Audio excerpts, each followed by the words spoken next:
वृद्धाश्रमाचे प्रत्येक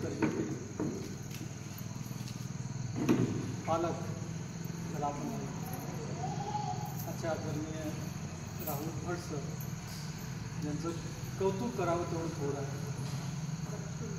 एवढ्या लहान वयामध्ये एवढी मोठी समज येणं आणि समाजाचं दुःख जाणून घेणं आणि त्या दुःखामध्ये सामील होऊन दुःख दूर करण्याचा प्रयत्न करणं थोड्या लहान वयामध्ये अत्यंत कौतुक असतं. दुःख माणसाला मरेपर्यंत कधी कळत नाही.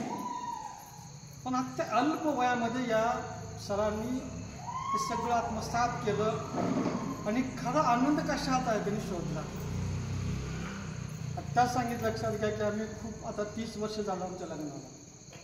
खूप आम्ही असे वाढदिवस साजरे केले, मोठमोठ्या हॉटेलला गेलो. पण हे सगळं करत असताना जो आनंद आम्हाला कधी मिळाला नाही तो आनंद तुमच्यात येऊन आम्हाला मिळाला.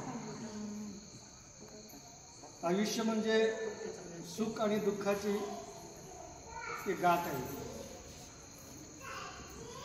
आयुष्यात कधी चढ असतो, कधी उतार असतो. ना कोई खुदा मेरा तेरे सिवा, मेरा जग सारा